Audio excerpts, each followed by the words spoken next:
After owning the Luxe Megahorn XL for over a year now, I thought it would be really fun to go back and look at what our initial impressions were upon the first night spent in it.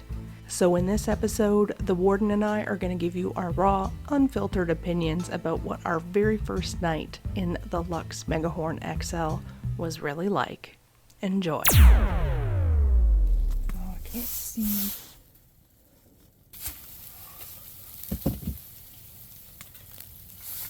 So, I thought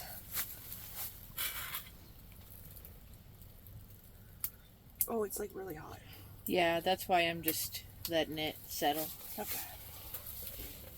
So I thought that we could share our thoughts on the Luxe Megahorn XL with the viewers, since this is our first time using it.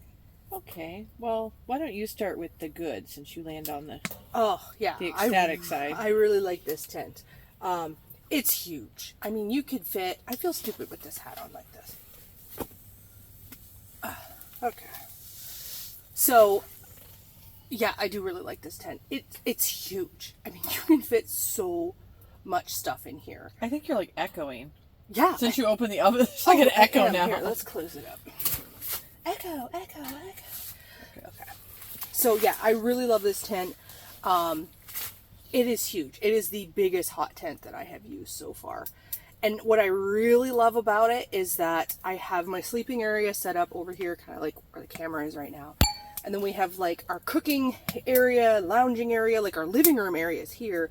And then we have like the kitchen area over here. I can use this fantastic Cabela's cabinet.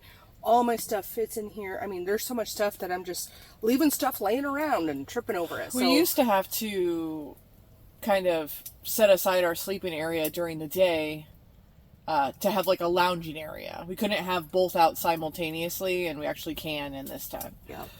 So what we would do is, when it came time for us at the end of the night to power things down and go to bed, we would always play Bob Seger night moves, and we would take the chairs and we would fold them up and we would kind of put them against the side, and then we'd bring the sleep mats out and get them in position. And then the next morning, we always ended up having to cook breakfast while we were sitting on the X-Ped mats. Mm-hmm. But in this tent, if you want to cook breakfast and you're sitting on your mat, you actually have to move your mat closer, because I was pretty far away from the tent. There's actually enough room behind this stove to store the actual wood if you wanted to back here. Usually in a tent, the stove is so close to the back wall, you can't safely store anything back there. It will burn up. But there is so much room back here that you could actually even keep your wood back there.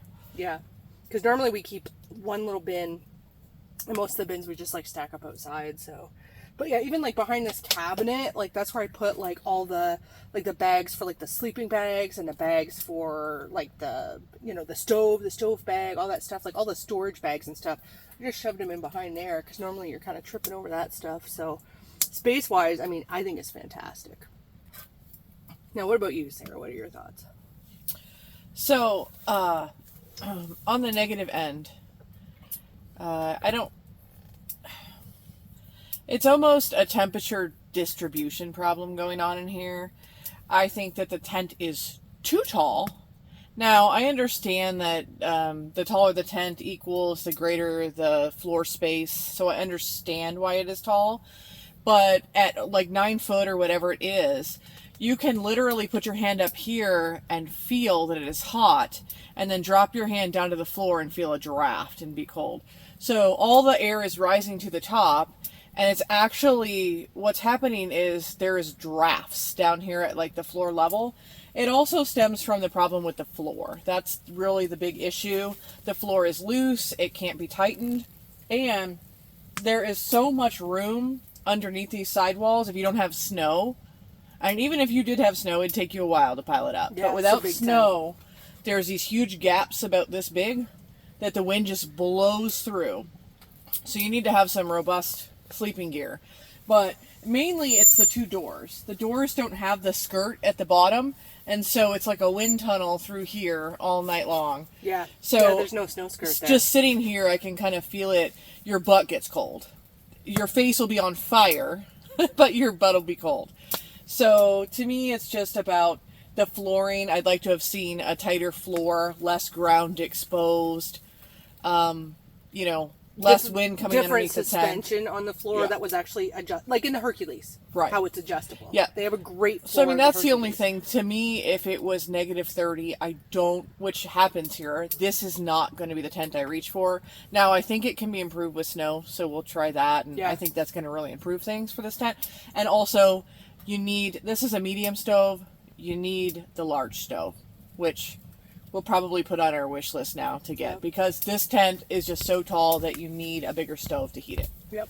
So, The other thing too is that there are multiple points that you can actually secure the tent in the middle area and stuff.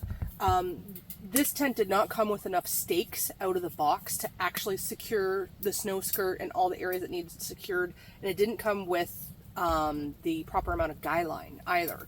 So if you are going to purchase this tent, you're going to want to pick up, I don't know, maybe 8 or 10 tent stakes, and honestly, you might want to pick up like a pack of 25 or something, and get like the shepherd's hook version. I prefer those because they kind of have these like lightweight aluminum ones, which those in a tent this size, it's so heavy. Why do I don't understand why we have those. But so get like a pack of like 25, robust shepherd's hook. they're super cheap. Yeah, they're super cheap. Yeah.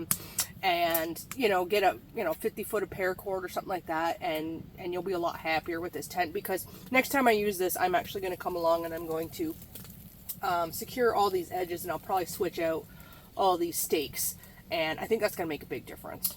I just think it's the first time, and we haven't played with kind of the floor dimensions of the way we like everything. It's not the smooth running machine yet. So, Yep. But you'll see this tent again. We'll be doing some more campouts, and then eventually, probably before too long, maybe we're a month away from snow, or about there.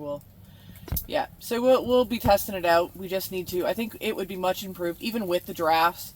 I think if you had the bigger stove, I think it would really improve things. Yeah. You're not going to freeze to death by any means. And you don't even need like a big, like expensive stove, because like the big Right. winter well stove is like $500, and then you have to buy all the extra stovepipe, because that's the other thing. If you buy this tent, you need to get a stove where you can get stovepipe extensions, because it's so tall. But you could honestly even like go to like Bass Pro and get like their biggest tent stove, like the big heavy thing, like the Kinko stove or something like that, like just like a nice big stove. And like, I mean, you could sleep 4 adults in here plus gear, no problem. Like, this is the perfect tent for deer camp if you're going to go out and, bunch of guys and drink beer and hunt things. I will say the color of this tent is the color I have always wanted in a big hot tent. Yeah. It's bright. I always thought about the Luxe that although I will say the green maybe makes it a little darker during the daytime. No, that coyote brown is so dark. But when you see this big green teepee out in the wild, it's just picturesque. It looks great. I love it. So I'm impressed. I would recommend it. There's a few things that that we got to work out still, but I mean, it's great. It does have a lot more floor space than we usually have. Yep. Good stuff. Well, you guys are gonna have to catch us on the next adventure. Where will that be? I don't know. But it'll probably be in this tent.